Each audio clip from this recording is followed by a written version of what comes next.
Alasan purnawirawan polisi tak ditetapkan sebagai tersangka dalam kasus tewasnya Hasya mahasiswa UI. Pensiunan polisi AKBP Eko Setiabudi Wahono tidak ditetapkan sebagai tersangka karena sudah berada di jalur yang benar. Hal tersebut disampaikan oleh Direktur Lalu Lintas Polda Metro Jaya Kombes Latif Usman saat konferensi pers. Eko diduga menabrak Muhammad Hasya Atala Saputra mahasiswa Universitas Indonesia hingga tewas. Karena yang untuk Pak Eko ini juga secara dari keterangan saksi juga tidak bisa dijadikan tersangka. Karena Eko dalam posisi hak utama jalan Pak Eko ada di jalan utamanya dia, kata Latif. Jadi dia istilahnya merampas hak lain karena Pak Eko berada di lajurnya. Karena ini kan cuma dua arah dan pas jalannya kanan kiri. Sesuai dengan aturannya Pak Eko berada di hak utama jalannya Pak Eko, lanjut dia. Sementara itu, Polda Metro Jaya telah mengeluarkan surat perintah penghentian penyidikan atas kasus kecelakaan itu. Setelah kita lakukan gelar perkara bersama sebanyak 3 kali dari hasil keterangan saksi, bekas jatuh kendaraan, akhirnya kita mengambil kesimpulan kasus ini SP3, tuturnya.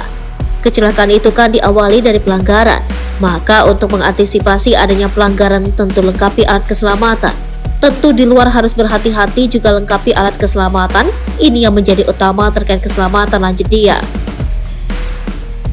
Diberitakan sebelumnya, polisi mengungkap alasan mahasiswa Universitas Indonesia Muhammad Hasya Atala Saputra menjadi tersangka. Untuk diketahui, Hasya tewas diduga ditabrak oleh seorang pensiunan polisi bernama AKBP Eko Setiabudi Wahono.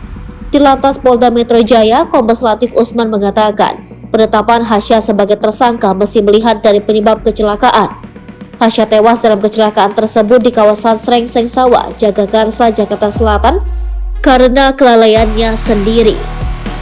Untuk pelanggarannya jadi gini, penyebab terjadinya kecelakaan ini si korban sendiri, ujar Latif. Kenapa dijadikan tersangka? Dia kan yang menyebabkan, karena kelalaiannya menghilangkan nyawa orang lain dan dirinya sendiri.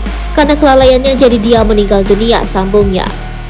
Oleh sebab itu, ia menuturkan bahwa penyebab kecelakaan bukan berasal dari Eko Setiabudi Wahono. Karena kelalaiannya korban dalam mengendarai sepeda motor hingga nyawanya hilang sendiri. Jadi yang menghilangkan nyawanya karena kelalaiannya sendiri, bukan kelalaian Pak Eko, kata dia. Hasya, ujar Latif, kurang hati-hati saat mengendarai sepeda motornya dengan kecepatan kurang lebih 60 km per jam pada saat itu. Tiba-tiba kendaraan di depan Hasya belok ke kanan, sehingga Hasya rem mendadak. Bersamaan dengan itu, mobil Pajero yang dikemudikan Eko Setia berada di lajurnya, sedangkan Hasya jatuh ke kanan. Sehingga tergelincir Hasya. Ini keterangan dari si temannya Hasya. Temannya sendiri melihat dia tergelincir sendiri. Nah, Pak Eko dalam waktu ini sudah tidak bisa menghindari karena sudah dekat, ujar Latif. Jadi memang bukan terbentur dengan kendaraan Pajero, tapi jatuh ke kanan diterima oleh Pajero, sehingga terjadilah kecelakaan, sambungnya.